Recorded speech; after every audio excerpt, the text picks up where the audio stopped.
أعوذ بالله من الشيطان الرجيم وقضى ربك ألا تعبدوا إلا إياه وبالوالدين إحسانا إما يبلغن عندك الكبر أحدهما أو كلاهما فلا تقل لهما أف ولا تنهرهما وقل لهما قولا كريما واخفض لهما جناح الذل من الرحمة وقل رب ارحمهما كما ربياني صغيرا.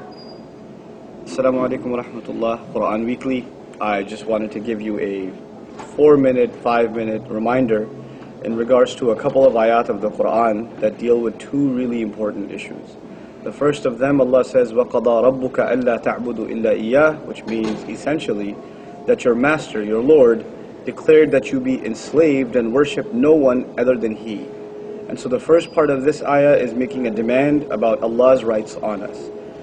The second says, وَبِالْوَالِدَيْنِ إِحْسَانًا. Immediately after He says you should be enslaved to Him, He says you better be the best to your parents.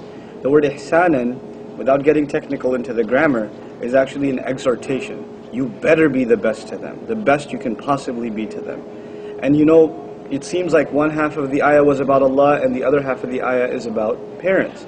But if you look at the ayah, most of the ayah is about parents. First He says, you better be the best to them. Then He says, إِمَّا يَبْلُغَنَّ عِنْدَكَ الْكِبَرِ, even if they reach old age before you, أَحَدُهُمَا أَوْ كِلَاهُمَا, one of them or both of them, فَلَا تَقُلْ لَهُمَا أُفْ, then don't you dare say even say uff to them. We'll come back to that in a second. But وَلَا تَنْهَرْهُمَا, and don't shrug them and don't brush them off. وَقُلْ لَهُمَا قَوْلًا كَرِيمًا, and you better speak especially to both of them with noble speech, with respectful speech. Over and over and over again, one thing after the next, after the next, after the next about parents. Just one thing about Allah and several things about parents. Just imagine how serious this matter is. But still, the thing to appreciate is Allah mentioned Himself first. And one of the lessons in that is, you're really not going to be able to be good to your parents if you're not truly a slave and a worshipper of Allah. If you're not doing that first part, you're going to be failing in the next part. So if any of you are messing up with your relationship with your parents, what does that tell you? That tells you not really slaves of Allah yet. You haven't really done that due yet, because the latter would have been easier for you if you fulfilled the former. This is the first thing.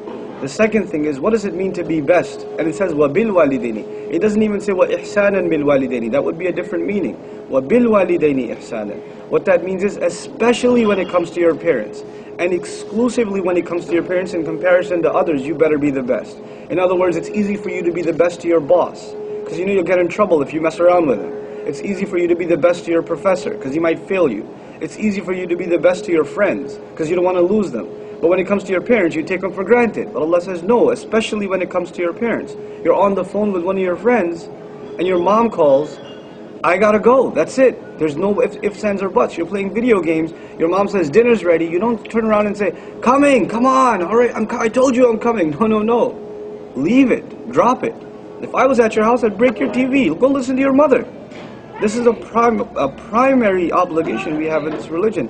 وَبِالْوَالِدَيْنِ إِحْسَانًا. Then He says, إِمَّا يَبْلُغَنَّ عِنْدَكَ الْكِبَرَ أَحَدُهُمَا أَوْ كِلَاهُمَا. He made it a point to mention one or both of them reaching old age. This is really important, because when our parents get older, they get more demanding. And as they're getting older, you're getting more independent and, turning into pretty much an adult.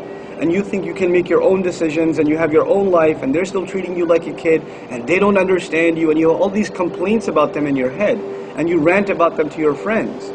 But Allah says, especially when they get old, especially when they get antsy, especially when they get irrational, especially when they get, they don't understand where you're coming from and they put these demands on you, this is the time to be the best to them. And it's not going to be easy for anyone who's not a slave of Allah, who's doing this first, not for their parents, but for the sake of Allah. This is the first thing. The second thing Allah mentions. Then He says, وَقُلْ لَهُمَا وَلَا تَنْهَرْهُمَا. Don't shrug them off, don't push them away. This is the same commandment given to the Prophet ﷺ in regards to the orphan. فَأَمَّا الْيَتِيمَ فَلَا تَنْهَرْ. Same words. right? As far as the orphan is concerned, don't shrug him off. Don't push him aside. Nahala to flow right by. You know, mom's talking to you, you walk right off. Or you don't even turn towards her when you talk to her. Shame on you. How can you do that to your mother? The kinds of pain she went through for you. And you could just forget everything she did and just say, oh, my mom, yeah, she's always yelling at me, she's always saying stuff. You know, the height of ingratitude. Not just to your mother, but first to Allah, but on top of that, your mother. Even if you're not a believer. Have you forgotten that you're, you know, just because you don't remember when you were in her womb, making her throw up every 30 minutes, you know, kicking her from the inside in her ribs, and you almost killed her coming out of her, and the kinds of pain she went through feeding you and not going to sleep, and you could forget, because you don't remember, so you don't appreciate it, and you can talk to her any which way you want. So this is وَقُلْ لَهُمَا قَوْلًا كَرِيمًا. To both of them speak in noble speech, respectful speech. You know, for some of you, cuss words and foul language just comes out of you like like carbon dioxide, like breathing out. You don't even think about it and you say words. You better watch it when it comes to your parents. You shouldn't use those words anyway, but especially when it comes to your parents. Then another ayah dedicated to parents right after that. He says, وَخْفِضْ لَهُمَا جَنَاحَ الذُّلِّ مِنَ الرَّحْمَةِ. Subhanallah. Lower your wings of humility, powerlessness. Lowering the wings in Arabic means you have power, you have the ability to fly like a bird, but you descend anyway.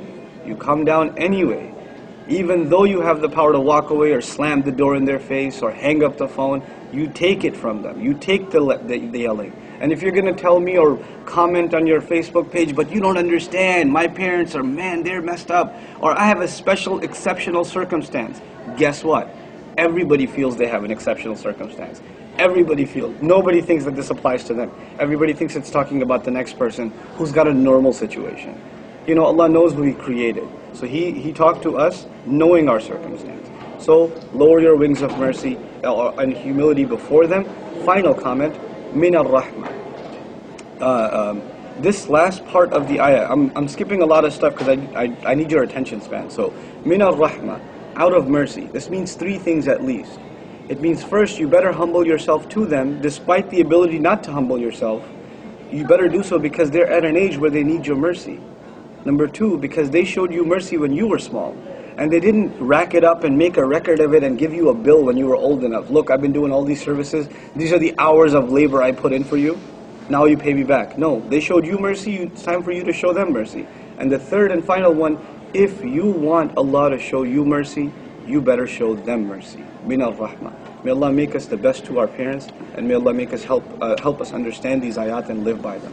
Barakallahu li wa lakum fil Qur'an al-Hakim, wa nafa'ni wa iyyakum bil ayat wa dhikr al-Hakim. Assalamu alaikum wa rahmatullah.